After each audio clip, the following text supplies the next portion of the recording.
इस शैक्षिक वीडियो में आपका स्वागत है। रक्त एक जीवनदायिनी तरल है जो जीवन को बनाए रखने के लिए ऑक्सीजन, पोषक तत्व और अपशिष्ट को परिवहन करता है। लेकिन क्या आप जानते हैं कि हर किसी का खून समान नहीं होता? ये विशिष्ट मार्करों, जिन्हें रक्त समूह कहा जाता है, के आधार पर भिन्न होता है। रक्त समूहों को समझना सुरक्षित रक्त संक्रमण, अंग प्रत्यारोपण और कुछ स्वास्थ्य स्थितियों को समझने के लिए बहुत जरूरी है। एबीओ रक्त समूह प्रणाली। सबसे सामान्य रक्त समूह प्रणाली एबीओ प्रणाली है। यह रक्त को 4 मुख्य प्रकारों में वर्गीकृत करता है: ए, बी, एबी और ओ। इन प्रकारों का निर्धारण लाल रक्त कोशिकाओं आरबीसीज की सतह पर मौजूद विशिष्ट एंटीजन के आधार पर होता है।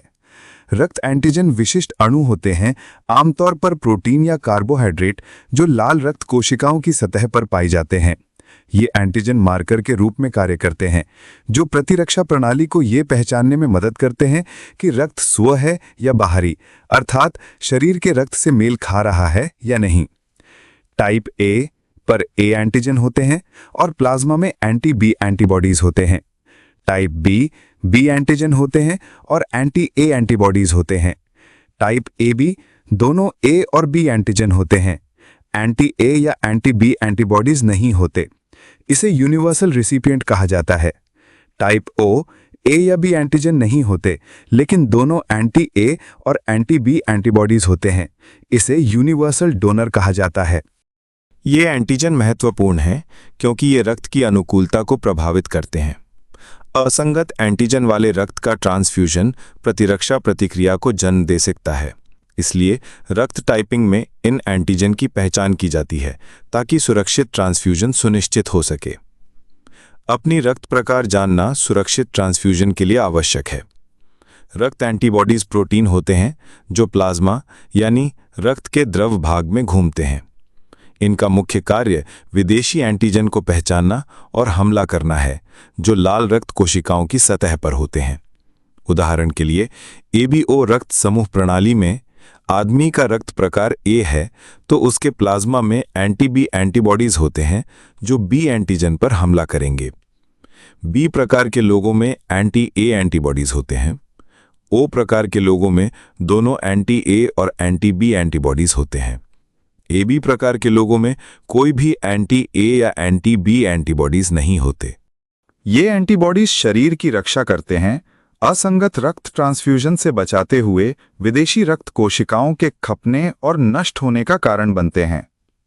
एबीओ प्रणाली के अलावा एक और महत्वपूर्ण मार्कर है आरएच फैक्टर, जिसका नाम रीसिस बंदर से लिया गया है, जहां इसकी खोज हुई थी। आरएच फैक्टर का संबंध लाल रक्त कोशिकाओं पर आरएच एंटीजन की उपस्थिति प्लस या अनुपस्थिति माइनस से है। आरएच पॉजिटिव प्लस यानी आरएच एंटीजन मौजूद होता है।